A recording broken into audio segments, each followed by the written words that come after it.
C'est avec une très grande joie d'entrer dans votre foyer aujourd'hui.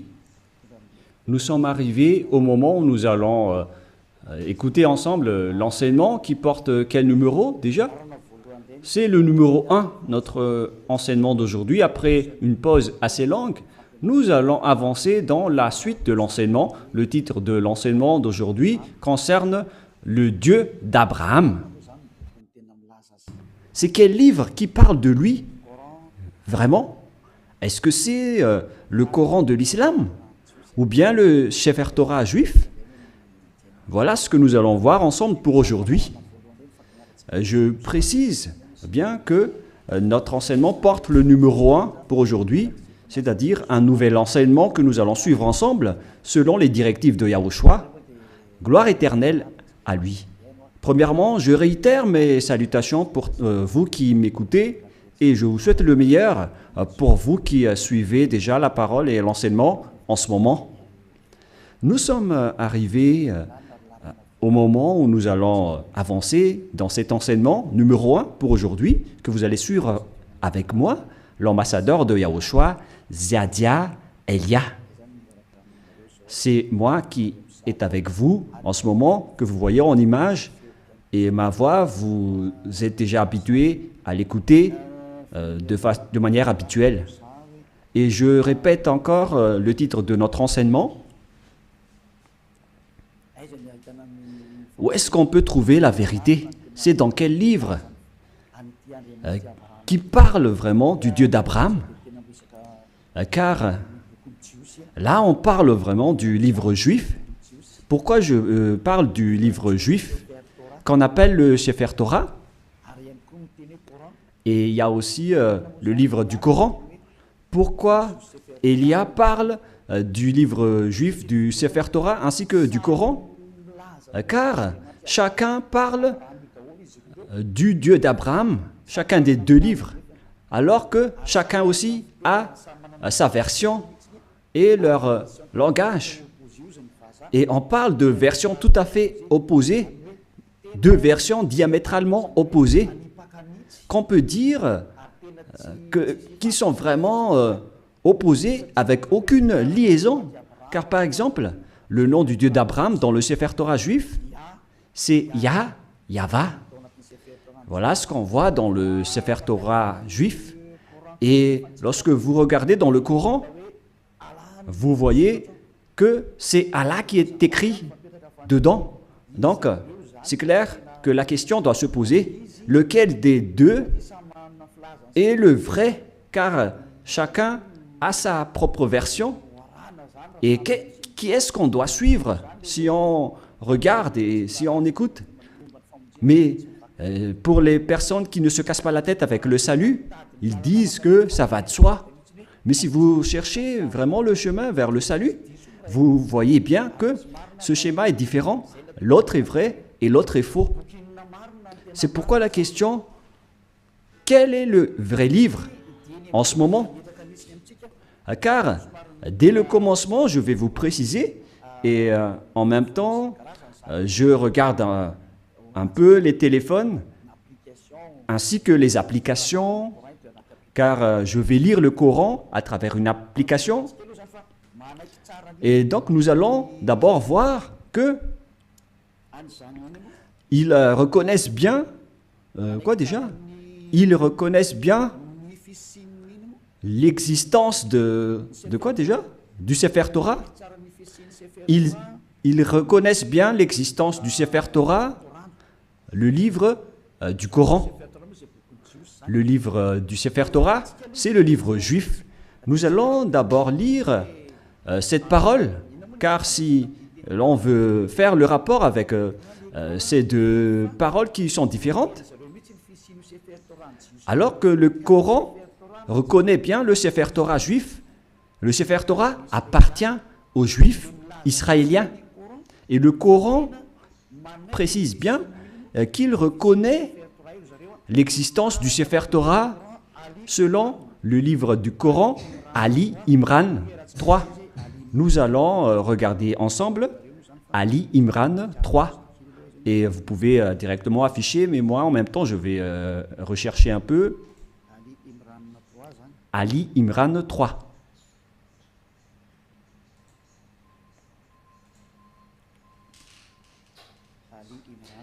Ali Imran, que vous pouvez déjà afficher, car là, je l'ai retrouvé.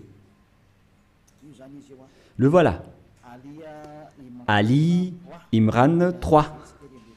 Et nous regardons ensemble vers l'écran. Il y a donc une langue arabe et après, il y a la traduction. Il a fait descendre sur toi le livre avec la vérité. Confirmant le livre descendu. Et il fit descendre la Torah et l'Évangile, ce qui prouve que l'islam reconnaît bien que ce sont eux qui ont fait entrer la Torah ainsi que l'Évangile dans le verset 2, à l'Imran verset 2. Voilà ce qui est dit. Allah, pas de divinité à part lui. C'est-à-dire qu'il n'y a pas aucun Dieu à part lui, le vivant, celui qui subsiste par lui-même. Nous voyons bien donc qu'il y a deux schémas différents qu'on doit faire connaître aux gens. Où est-ce qu'on doit aller si vous cherchez le salut? Voilà le rôle de Elia. Elia est là pour sauver tous les humains, non pas seulement ceux qui invoquent Jésus ou Jesus, mais tous ceux qui veulent avancer, vous pouvez avancer. Ceux qui veulent rester, vous pouvez rester. Et c'est pareil aussi avec l'appel aux islamistes pour leur demander de regarder la vérité, car votre livre reconnaît bien l'existence du Sefer Torah juif et ils disent que c'est leur Dieu même qui l'a fait entrer. C'est le Dieu de l'islam. C'est vraiment grandiose ce qu'il dit en disant que c'est le Dieu de l'islam qui a fait entrer le Sefer Torah juif ainsi que l'Évangile, le Nouveau Testament, dans lequel il y a l'histoire du Fils de Dieu qui figure dans la Sainte Écriture juive, que les islamistes ne reconnaissent pas du tout en disant que le Fils de Dieu n'existe pas car Dieu n'a pas du tout enfanté. Voilà notre problème. C'est-à-dire qu'il y a un schéma étrange concernant cette parole de Dieu qui vraiment possède la vérité. Et donc, nous allons suivre le titre qui raconte vraiment ce Dieu et qui a vraiment la vérité. Est-ce que c'est dans le Coran de l'islam ou c'est dans le Sefer Torah juif? Car ce sont les deux schémas opposants et qu'on doit confronter. Ce n'est pas qu'on va faire combattre le livre, mais on doit regarder la vérité à travers la parole.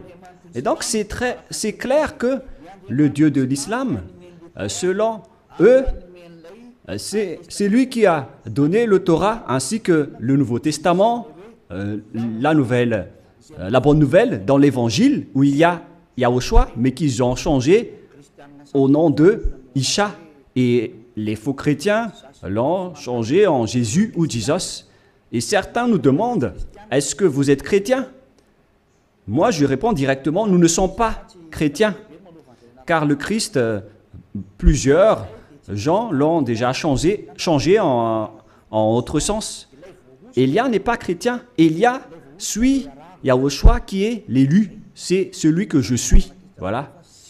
Mais le Christ, le nom du Christ est déjà détruit. Et nous, on n'entre plus dans ce genre de choses étranges.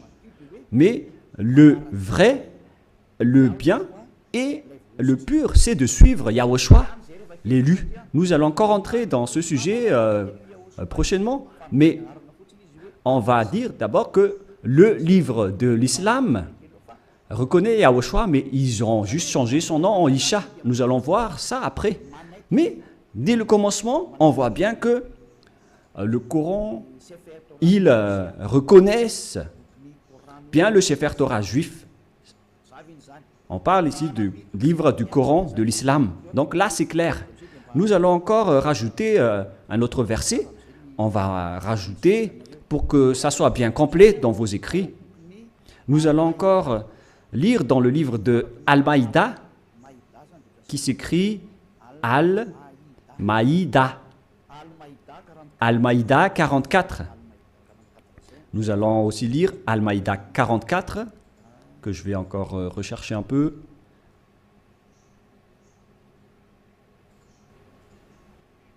Al-Maïda 44. Al-Maïda 44. C'est-à-dire que c'est écrit en plusieurs paroles que le Torah existe. Mais comment te demanderaient-ils d'être leur juge quand ils ont avec eux la Torah dans laquelle se trouve le jugement d'Allah? C'est-à-dire, ici la parole précise que c'est dans le Torah qu'il y a le jugement de Allah, c'est-à-dire le Dieu de l'islam. Son jugement réside dans le Torah, dans la Torah. Et donc c'est clair à ce sujet-là que la Torah appartient à Allah, ce qui est étrange déjà. Mais qui est le vrai propriétaire de la Torah? Est-ce que c'est Allah ou bien Yahva?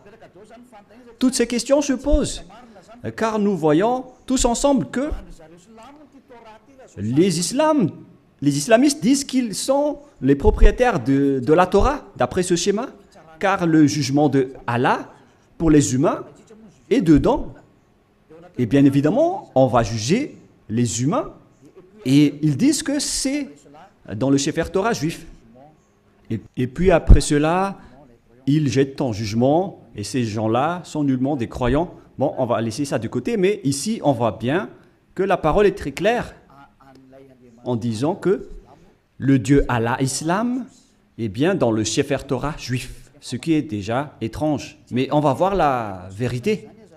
Et malgré cela, nous allons encore regarder d'autres paroles pour bien compléter, pour bien prouver la parole de Élia. Nous allons lire dans Mariam 12. Attendez un peu parce que le livre s'est envolé. Mariam.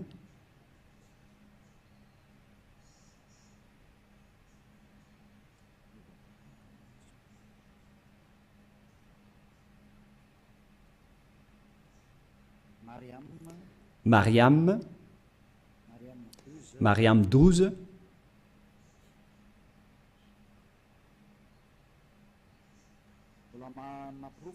Ce qui, je suis encore en train de donner des preuves. Hein. Allez-y, affichez pour qu'on le lit, les techniciens. Oh Yahya, tiens fermement au livre, la Torah. Nous lui donnâmes la sagesse alors qu'il était un enfant. Ici donc, cette personne qu'on parle ici, on lui a dit de bien tenir le livre de la Torah qu'on lui a donné avec la sagesse. On lui a donné la sagesse dès son enfance. C'est-à-dire que c'est bien précisé dans le livre d'Islam, et c'est incontestable qu'ils reconnaissent l'existence du Sefer Torah juif. Alors, si l'on a vu tout cela, maintenant, on va regarder qui est vrai. Est-ce que c'est le Sefer Torah juif qui sont aux Juifs israéliens? Ou bien est-ce que c'est le Coran des Arabes? Lequel est le vrai?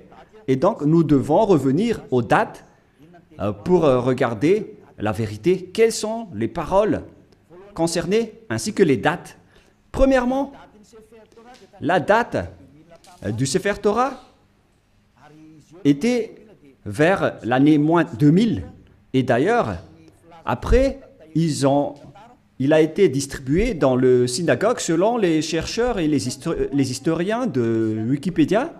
Vers l'année moins 1000, on a distribué déjà le Sefer Torah dans les synagogues.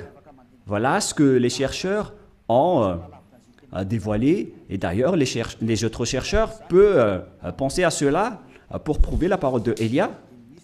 Donc ici, on dit que l'existence du Sefer Torah était déjà vers l'année moins 2000. Nous allons donc voir l'histoire du Sefer Torah dans Wikipédia dans les autres encyclopédies humaines. Voilà donc un autre livre que j'ai sélectionné parmi les livres des chercheurs. En fait, ils sont plusieurs, ces chercheurs, qui ont sorti cette déclaration que j'ai extrait de leur livre. C'est dans l'ancien hébreu alphabet chart. Voilà son titre. Ancien alphabet hébreu chart. Le voilà. C'est en hébreu. Voilà les alphabets hébreux. Et il précise les dates. C'est en quelle année la date, sa date de parution. Voilà donc la date. Ça a été utilisé entre moins 2000 avant Yahushua et moins 1000 avant Yahushua. C'est-à-dire que ça a été utilisé avant l'année moins 2000 jusqu'à l'année moins 1000 avant l'an 0. C'est-à-dire que le Sefer Torah juif, selon ce que tout le monde connaît déjà, notamment les savants, ils connaissent tout cela, mais moi j'ai sélectionné spécialement cela dans Ancien Hébreu Recherche Chapter.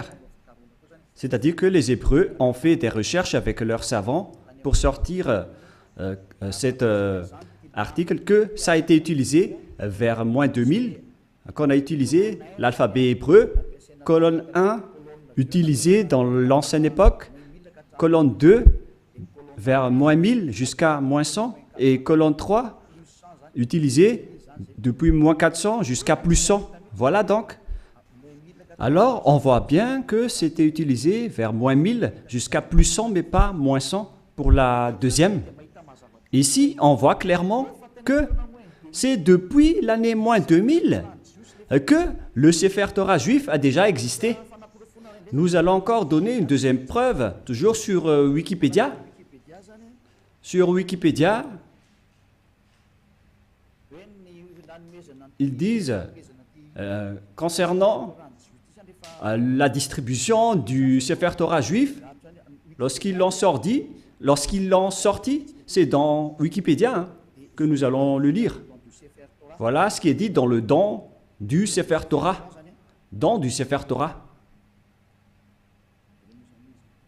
C'est où déjà? Voilà.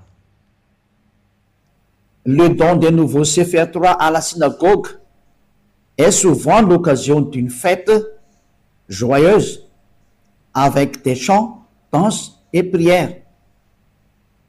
Cet usage remonte au premier temple. On parle ici à l'époque où le temple de Jérusalem n'était pas encore détruit, vers 1000 avant Yahushua. Mais le vôtre, ce n'est pas cohérent. Hein. Voilà. C'est-à-dire que ça a déjà existé depuis l'année moins 1000 concernant la distribution du Sefer Torah dans les synagogues. Les synagogues, ce sont des genres de petites églises.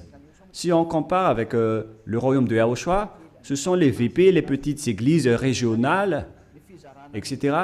Et donc, ils ont distribué le Sefer Torah depuis l'année moins 1000 dans les synagogues. C'est-à-dire, c'est depuis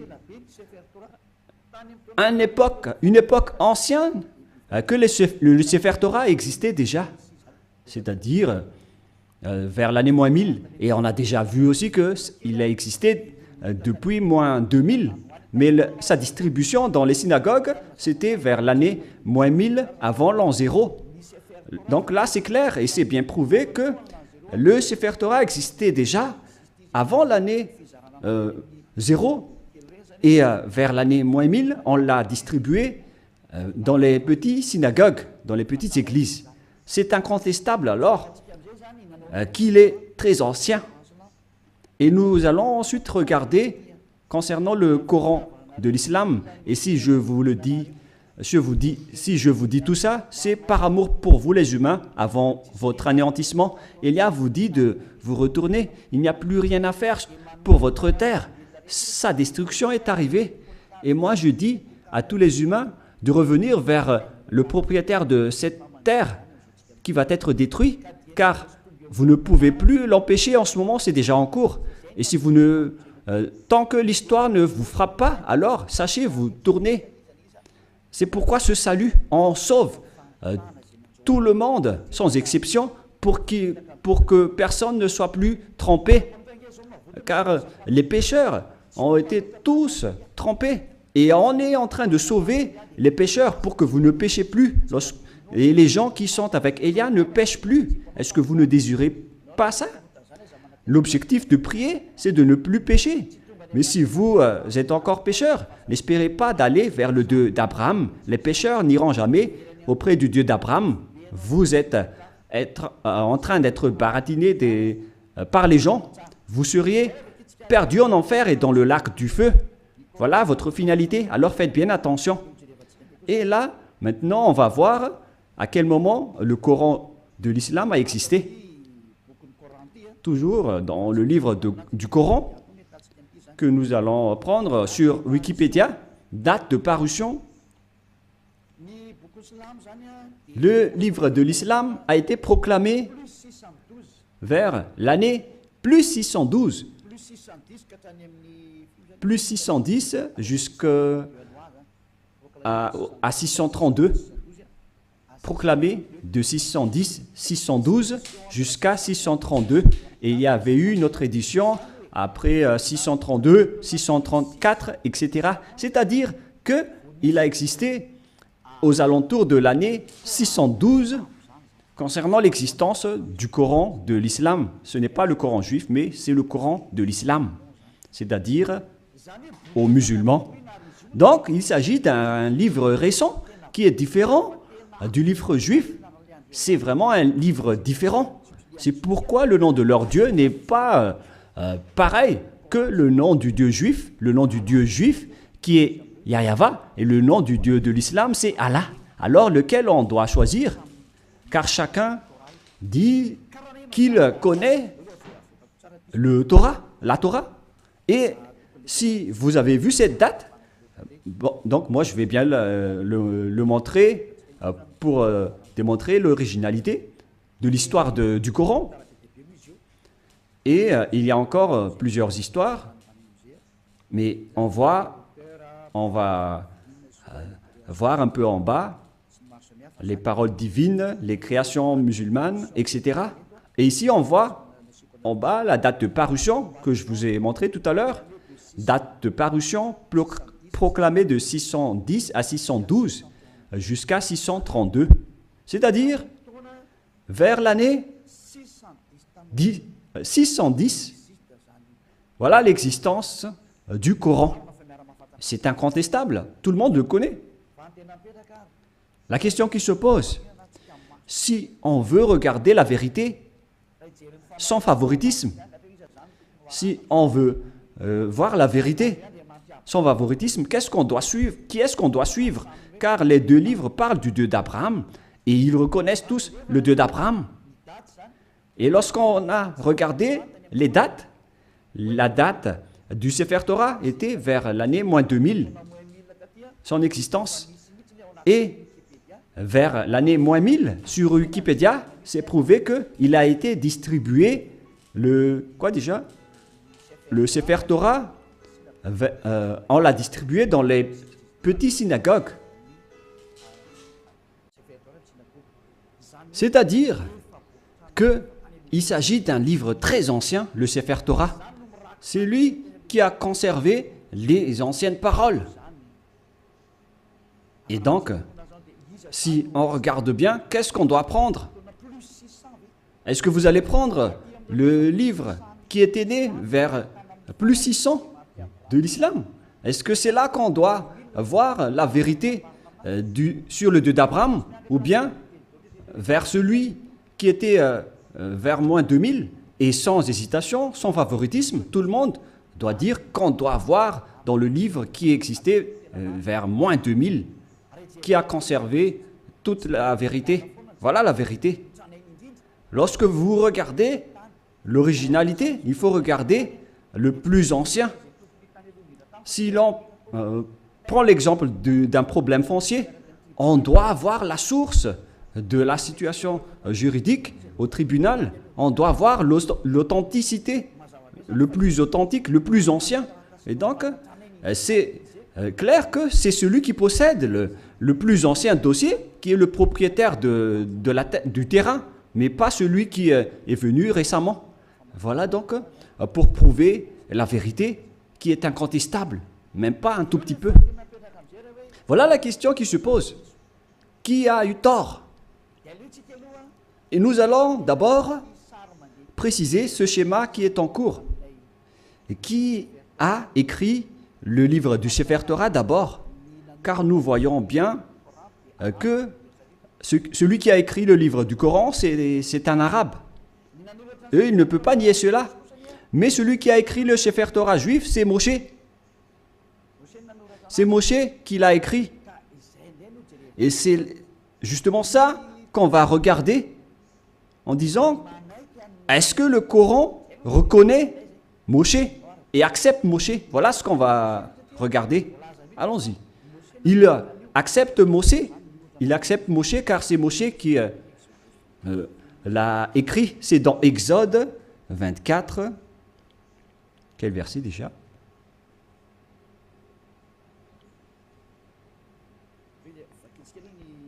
Nous allons d'abord lire sur Wikipédia. Nous allons lire sur Wikipédia concernant le livre de la Genèse pour voir qui l'a écrit.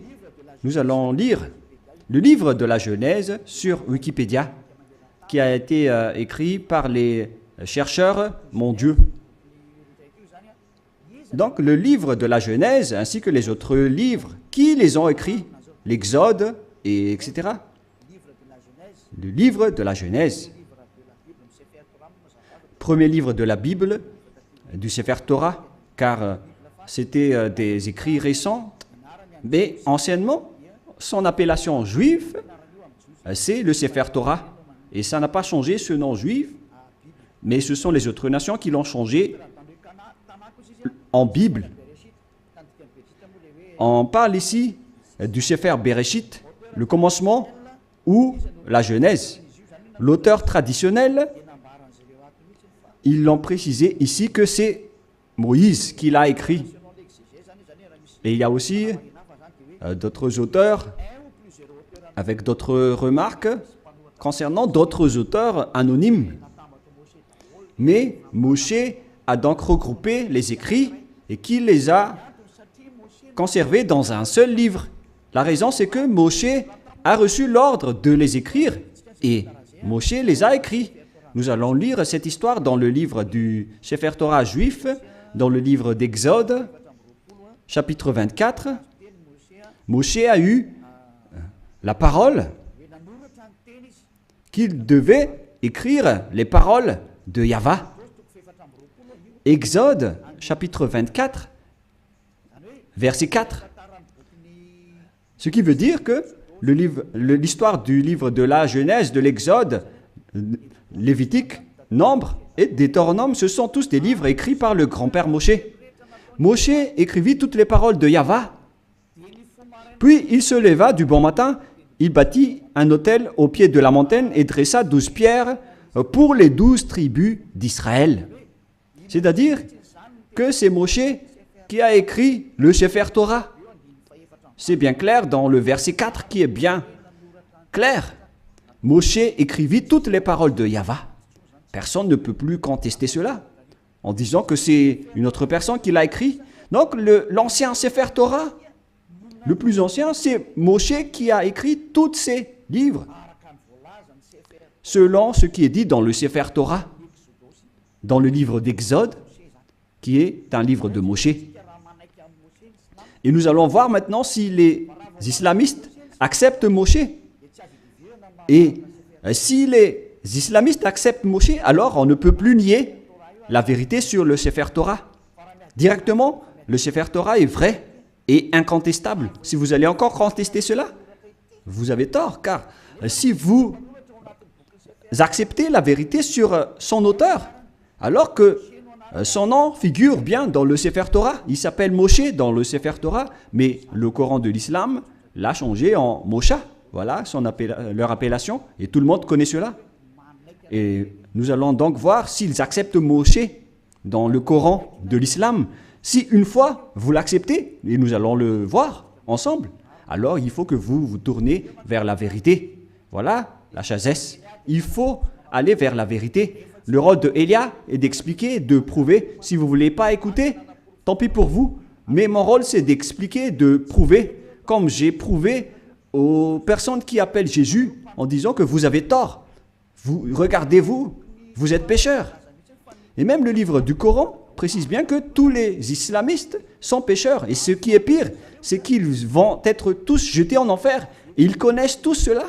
Et ils disent que on va les sélectionner petit à petit de l'enfer après. La question que je vous pose, par quel moyen vous allez quitter l'enfer? Car c'est écrit dans votre livre, ma venue, c'est de sauver les humains, sans exception. Voilà le grand amour. C'est sauver tout le monde. En tant qu'humain, comment vous allez échapper à l'enfer? Par quelle solution? Et ne répondez pas bêtement. Il faut donner une vraie solution. Car dans votre livre, il est également écrit que vous n'avez pas le pouvoir de purifier ou de rendre parfaite une personne. C'est écrit dans votre livre. Vous n'avez pas le pouvoir de changer une personne en une personne vraie et parfaite. Alors, comment vous allez échapper à l'enfer? La question qui se pose. Après votre mort, vous irez en enfer et comment vous allez quitter cette zone? C'est vraiment pire. Hein? Je ne sais pas si vous avez déjà entendu cela, mais lorsqu'on discute avec les gens, ils acceptent que c'est vrai. Et lorsqu'on les pose la question, comment vous allez échapper à cela? Et après, ils donnent des réponses bêtes. Si vous êtes en enfer, alors vous êtes méchant, vous êtes puni. C'est là que les adultères, les voleurs, les idolâtres, ils vont être jetés en enfer et dans le lac de feu et de soufre. Mais dans le livre de Sefer Torah juif, il est dit que si quelqu'un est jeté là-bas, il ne pourrait plus y échapper. Souvenez-vous bien de cela. Donc, on va voir maintenant que est-ce que le Coran accepte Moshe ou Moïse pour les catholiques romains et les protestants. Pour les protestants, Moshe. Pour le Sefer Torah original, c'est Moshe. Et pour le Coran de l'islam, c'est Mosha, mais c'est le même. Nous allons donc chercher cette parole. Est-ce que le Coran accepte les prophètes? Voilà ce qu'on va lire en premier. Et nous allons bien lire que les islamistes acceptent les prophètes dans le livre d'Al-Baqarah 39. Nous allons devoir préciser un peu la recherche sur Al-Baqarah 39. Veuillez patienter un tout petit peu car je suis en train de rechercher. Al-Baqarah. Quel verset déjà? Quel chapitre? 39, 36, 37, 38, 39.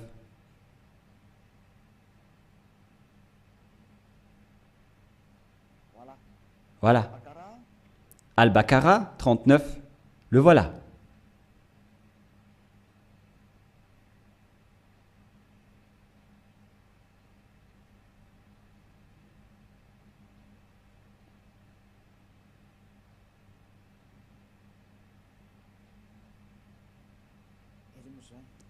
Où il est passé déjà? Voilà. Nous allons lire à partir du verset 38 et 39. Nous dîmes, descendez d'ici, vous tous, toutes les fois que je vous enverrai un guide, c'est-à-dire lorsqu'ils vont envoyer un guide parmi vous pour vous guider, celui qui vont les suivre n'auront pas de crainte ou de terreur, etc. Voilà. Verset 39. Et ceux qui ne croient pas à nos messagers, quiconque ne croit pas à nos messagers, c'est-à-dire leurs prophètes, et traitent de mensonges nos révélations. C'est-à-dire que c'est de la mensonge qu'ils ont transmis aux messagers. Ce sont des gens du feu, ceux qui contredisent nos prophètes, où ils demeureront éternellement. Donc, s'ils n'acceptent pas les prophètes, la parole des prophètes, vous allez être mort en enfer à jamais. C'est-à-dire qu'on doit accepter les paroles des prophètes. Alors, on sait bien tous qu'il n'y a pas de prophète plus ancien que Moshe, notamment en termes de prophète israélien. Et nous allons voir à propos de ce schéma. Voilà, premièrement. Et nous allons encore regarder dans Al-Baqarah 98. Al-Baqarah 98, qu'est-ce qui est dit ici? Nous allons avancer petit à petit. Voilà. Al-Baqarah 98. Al-Baqarah, voilà. 98. Dit, quiconque est ennemi d'Allah, il s'agit de leur Dieu, de ses anges et de ses messagers, jusqu'à ses messagers, de Gabriel et de Michaël. Vous voyez bien qu'il y a le terme Gabriel et Michaël qui se trouve dans le livre de Sefer Torah également. Allah sera son ennemi, c'est-à-dire que Allah sera leur ennemi, car Allah, le Dieu de l'islam, il est l'ennemi des infidèles. C'est-à-dire, on doit accepter les paroles des messagers ou des prophètes, sinon vous serez un ennemi de ce Dieu. C'est clair alors qu'on va voir que est-ce que Moshe est un prophète dans le livre du Coran? Mais si Moshe est un prophète, alors les paroles de Moshe doivent être acceptées par les islamistes, car Moshe est le premier prophète. Et eux, ils reconnaissent le livre de la Torah. Et Moshe se trouve dans la Torah et pas ailleurs. Nous allons également voir une autre parole, toujours dans Al-Baqarah, mais dans le chapitre 253. C'est un peu loin, ce chapitre 253. C'est encore loin.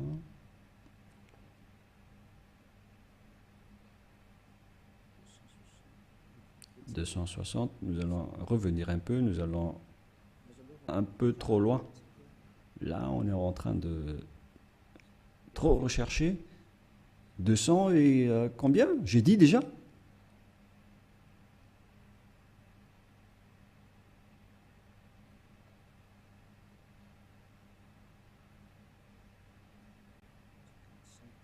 55, 54, 53, voilà.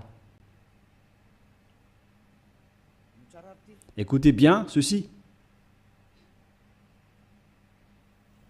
Parmi ces messagers, nous avons favorisé certains par rapport à d'autres.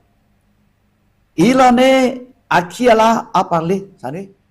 C'est-à-dire, parmi les prophètes et les messagers, il y a des hauts gradés par rapport aux autres.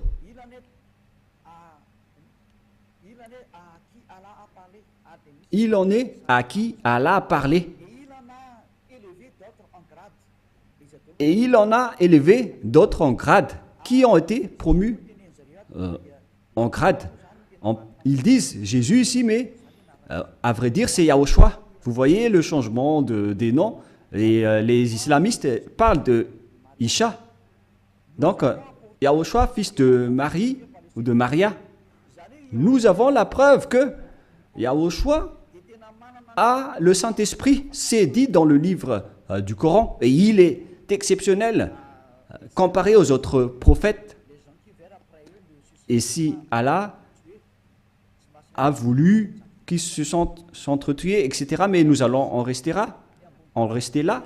Mais ce qu'on précise ici, c'est qu'il y a des prophètes haut gradés parmi les autres prophètes, y compris Yahushua, le fils de Maria. C'est bien dit dans le livre du Coran, de l'islam. C'est-à-dire que, face à cette parole, le livre du Coran précise bien que ils acceptent bien que Yahushua, qui a été enfanté par Maria, a bien le Saint-Esprit.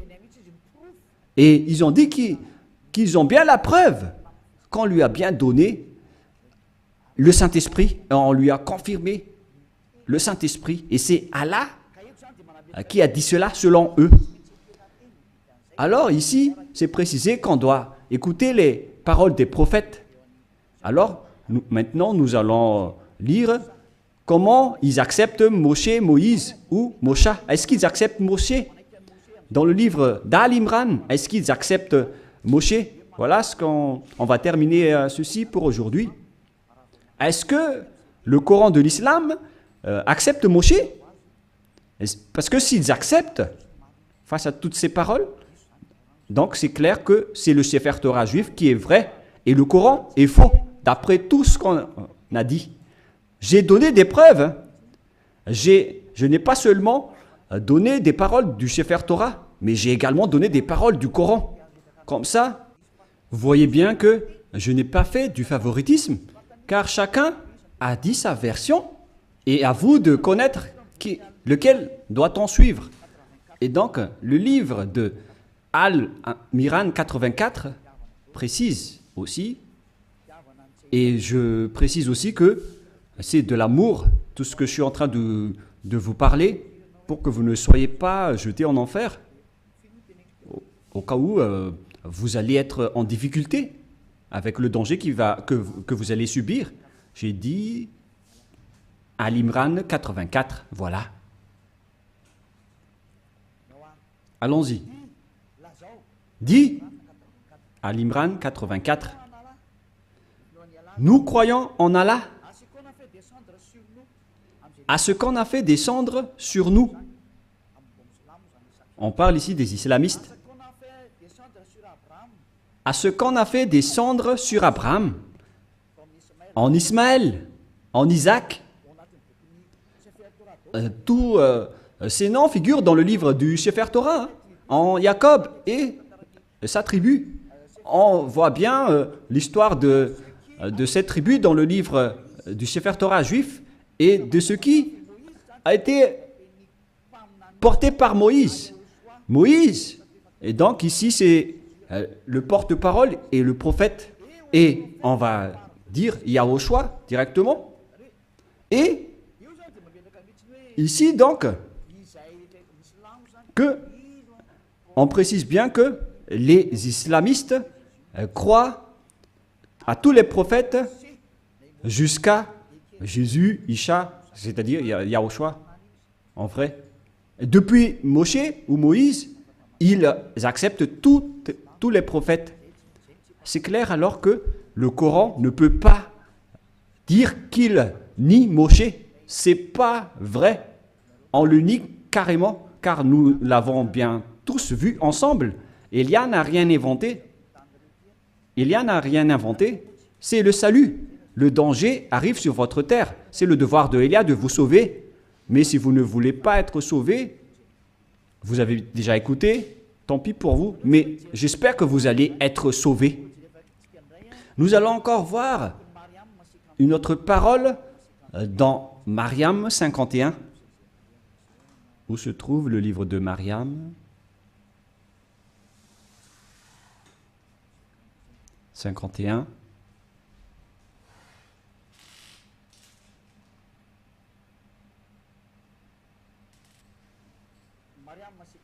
Mariam 51.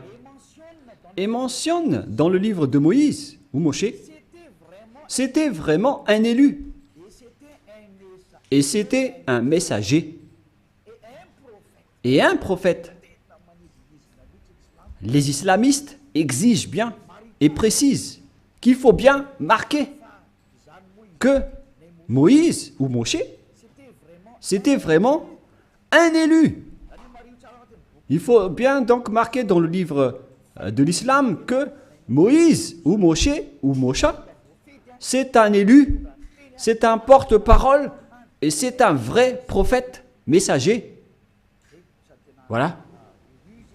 Il est également en même temps un élu, il a été choisi. C'est vraiment un élu. C'est un homme élu, alors ne le négligez pas. Voilà ce que ça veut dire. Vous voyez maintenant que les islamistes ne doivent plus nier. Car c'est bien dans leur Coran la vérité de Moshe. Et qu'est-ce que Moshe a dit? Car c'est Moshe qui va nous dire que c'est lui qui a écrit le livre de la Genèse. Nous allons aussi voir cette parole. Donc c'est clair que vous ne devez plus nier cela en disant qu'il y a des fausses paroles. Pourquoi vous allez contredire la parole de Moshe? Car la parole de Moshe est vraie et ça a déjà existé vers moins 1500. Comment vous allez encore pouvoir le nier? Vous voyez bien que c'est impossible. Directement, vous allez nier votre propre parole si vous niez les paroles de Moshe. C'est clair, donc vous devez revenir vers le Sefer Torah juif si vous voulez être sauvé. Si vous ne voulez pas revenir là-bas, alors là, vous êtes frappé par votre propre parole. Je n'ai rien inventé. Lisez bien la parole. Il faut que nous allons encore rajouter une autre parole pour prouver dans Al-Baqarah 51. Al-Baqarah 51, nous allons lire.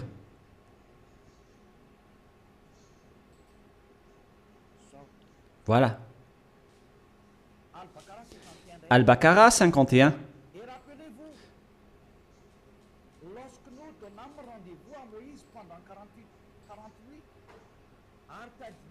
Et rappelez-vous que lorsque nous avons donné rendez-vous à Moshe pendant 40 nuits, lorsqu'il était allé sur la montagne, puis en son absence, vous avez pris le veau. Il se tourne ici vers les Israéliens que, en l'absence de Moshe, vous avez pris le veau pour idole, c'est-à-dire un statut idole, et vous étiez injuste à l'égard de vous-même en adorant autre qu'Allah.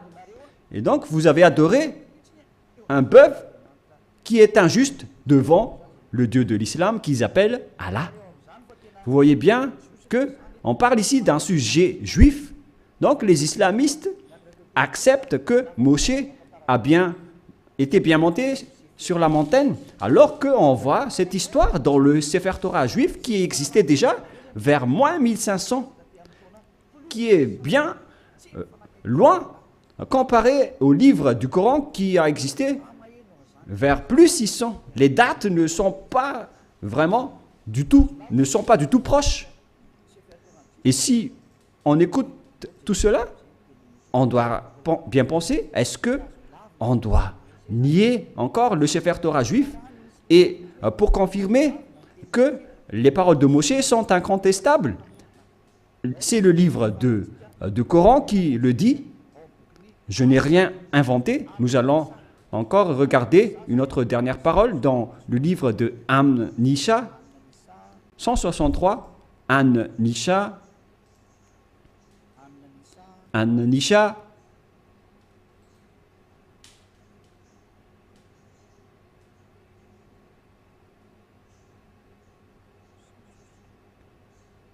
162.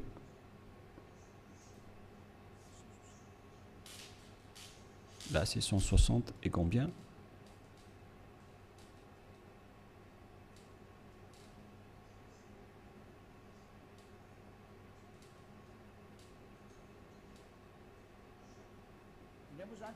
Ici, donc, tous les prophètes sont concernés. Nous t'avons fait une révélation. Comme film à Noé, nous t'avons fait une révélation, comme à l'époque de Noé. Noé, on sait tous qu'il existe dans le Sefer Torah juif, à tous les prophètes, nous allons faire une révélation en Abraham, en Ismaël, à Isaac, en Jacob, ainsi à toutes les tribus, jusqu'à Yahushua, Job, Jonah, Aaron, jusqu'à Solomon. Et nous avons donné le Zabour à David. Le Zabour, c'est le livre de psaumes. C'est-à-dire que même le Coran de l'islam reconnaissent et acceptent le Zabour ou psaume, Z-A-B-O-U-R. Les islamistes acceptent le livre de Solomon, le livre d'Aaron, le livre de Jonas, prophète, le livre de Job, le livre de Yahushua. Alors que toutes ces histoires, on les voit dans le Sefer Torah juif vers l'année moins 2000, jusqu'à moins 1500. On a vu jusqu'à moins 1000. On a vu toute cette histoire. Donc, le Coran de l'islam accepte le Sefer Torah juif. Qu'est-ce qui est dit par le grand prophète dedans? L'élu qui n'est autre que Moshe.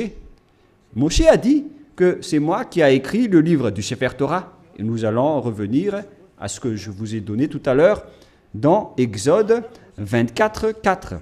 Moshe dit ici dans Exode 24, 4. Moshe écrivit toutes les paroles de Yahva.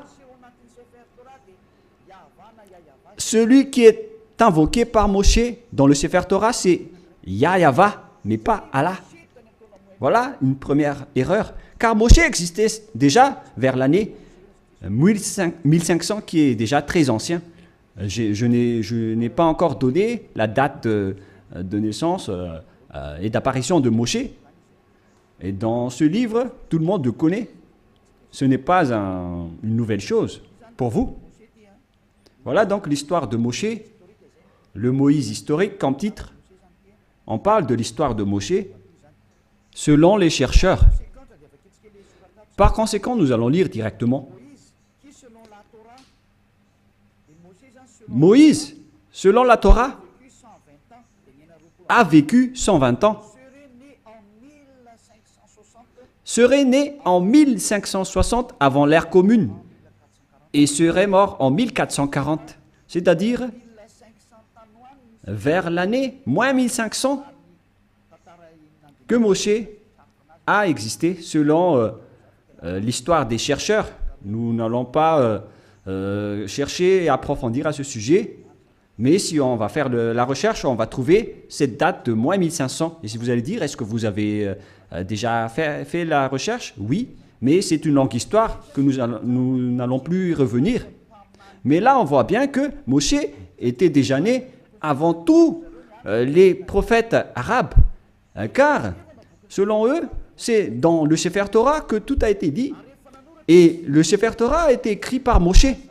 Et lorsque Moshe l'a écrit, il a dit, vous ne pouvez pas ajouter ou retrancher les paroles. Faites attention car ce sont les ordonnances de votre Dieu, le Dieu des Juifs. Et le Dieu de Moshe, il a bien expliqué que le Dieu de Moshe, vers moins 1500, et le Dieu d'Abraham, vers moins 2000, c'est bien clair que leur Dieu, c'est Yahva, qui est écrit dans le Sefer Torah. Nous allons donc lire la parole de Dieu, la parole de Moshe, dans le Sefer Torah juif, qui a dit qu'il ne faut pas ajouter ou retrancher les paroles. Deutéronome 4.2, c'est un livre de Moshe. Et Moshe est l'élu, le prophète et le messager. Alors il ne faut pas s'opposer aux paroles de Moshe. Nous allons lire Deutéronome 4, Deutéronome chapitre 4, excusez-moi, versets 1 et 2. Maintenant, Israël, écoute les lois et les ordonnances que je vous enseigne. Mettez-les-en en pratique. On a fait porter la parole à Moshe, venant du cher père Yahva. Israël, écoute les lois et les ordonnances que je vous enseigne, mettez-les-en en pratique afin que vous viviez et que vous entriez en possession du pays que vous donne Yahva, le Dieu de vos pères. Alors il faut que Israël suit cette parole. Le Dieu d'Israël, donc c'est un Dieu des Juifs, mais pas des Arabes. la parole est réservée aux Israéliens, ainsi qu'à ceux qui veulent être sauvés. Et si vous voulez être sauvés, rapprochez-vous du Dieu d'Abraham dans le Sefer Torah juif, écrit par Moshe. Et le nom du Dieu de Moshe, c'est Yahva, que je vais faire sortir après. D'ailleurs, il est déjà écrit, que vous pouvez le voir en ce moment. Verset 2, qu'est-ce qui est dit? Vous n'ajouterez rien à ce que je vous prescris, selon le Dieu d'Abraham.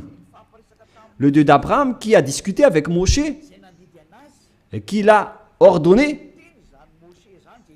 Et après, Moshe a dit, dans le Sefer Torah, que les islamistes acceptent l'existence.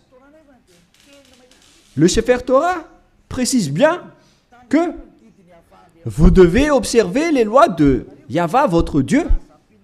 Et donc, vous n'ajouterez rien. Et vous n'en retranchez rien aux paroles. Voilà ce qui est dit par le Dieu de Moshe.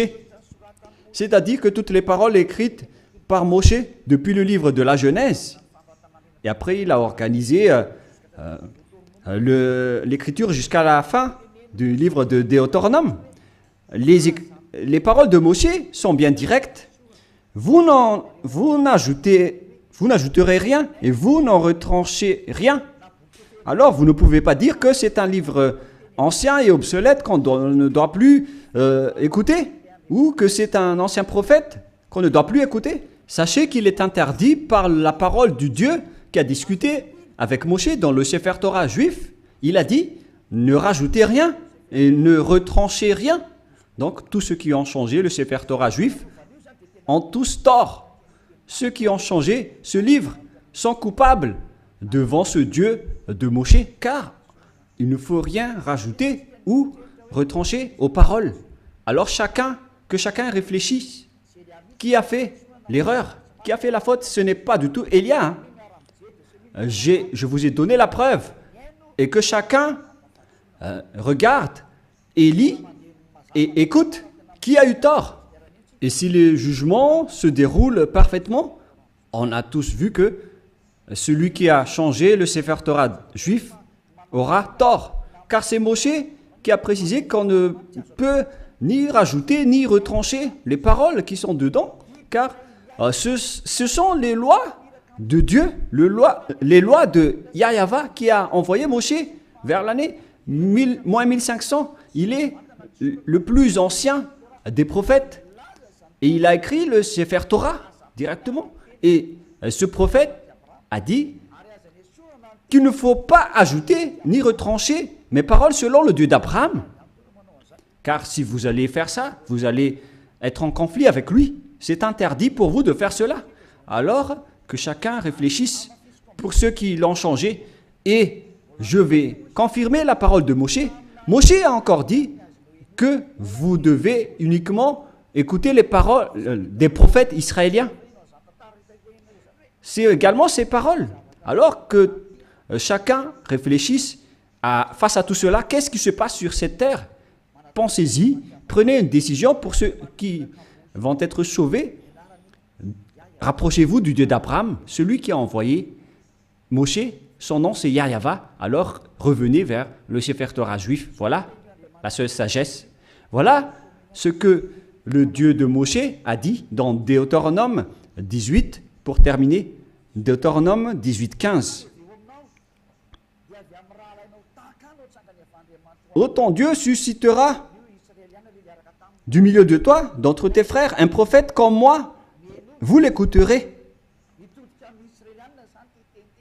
Et c'est lui qui a dit, à présent les Israéliens, écoutez ma loi et mes ordonnances. Il se tourne vers les Israéliens à ce sujet-là. Tu susciteras du milieu de toi, d'entre tes frères, un prophète comme moi, et vous l'écouterez. Vous ne pouvez pas écouter d'autres prophètes à part les prophètes israéliens. Si vous écoutez d'autres prophètes, alors c'est injuste. Quels que soient les autres prophètes, c'est Moshe qui le nie. Et c'est le Dieu de Moshe qui l'a dit. Et c'est le Dieu Yahva qui a envoyé Moshe, le prophète, qui a dit que vous ne devez écouter que les prophètes israéliens. Pour terminer, nous allons lire le verset 18 et 19. Deutéronome 18, 18, 19. Je leur susciterai du milieu de toi, de leurs frères, un prophète comme toi. Je mettrai mes paroles dans sa bouche et il leur dira tout ce que je lui commanderai. Et si quelqu'un n'écoute pas mes paroles qu'il dira en mon nom, c'est moi qui lui en demanderai compte. Selon ce Dieu d'Abraham, c'est le Dieu d'Abraham qui a déclaré que quiconque n'écoute pas ma parole, je vais les juger. Qu'est-ce qu'il a dit? Vous devez uniquement écouter les prophètes israéliens. S'ils ne sont pas israéliens, alors c'est pas correct. Selon le Dieu d'Abraham, il a dit que vous devez écouter les prophètes israéliens. Et le prophète israélien qui a écrit cela, c'est Moshe, que vous acceptez dans le livre du Coran. Le Coran accepte précisément qu'il est accepté en tant que prophète, messager et élu. Donc si vous niez Moshe, ce Dieu d'Abraham va vous juger. Et nous allons terminer avec le nom du Dieu d'Abraham. Son nom c'est Yahva. Nous allons lire dans le livre de l'Exode pour terminer. Et après que chacun réfléchisse sur cette grande bonté, car c'est un salut pour vous. Nous sommes arrivés pour vous sauver. Le sage voit le danger et se cache, mais le fou avance et regrette. Exode 15, 2. Yahva est ma force et le sujet de mes louanges. C'est lui qui m'a sauvé. Il est mon Dieu, je le célébrerai. Il est le Dieu de mon Père. Je l'exalterai. Yahva est un vaillant guerrier. Yahva est son nom. Donc, le nom de ce Dieu dans le Sefer Torah, c'est Yahva. D'ailleurs, nous avons le Sefer Torah que nous allons montrer pour terminer dans Exode 15, 2.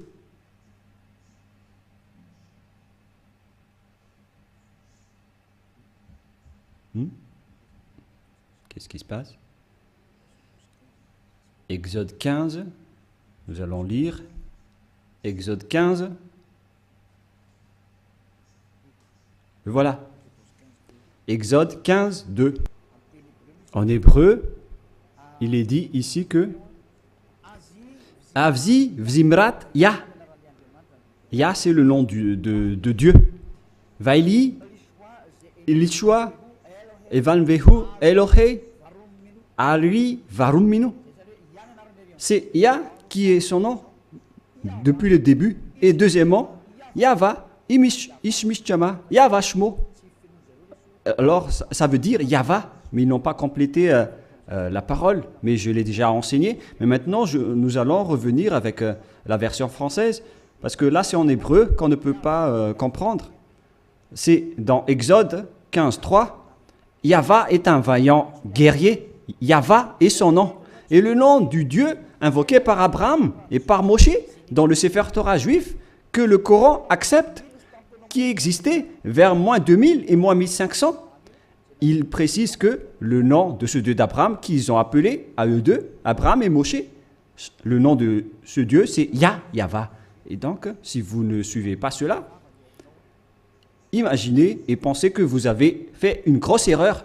Si vous mourrez dans cette situation, vous irez en enfer.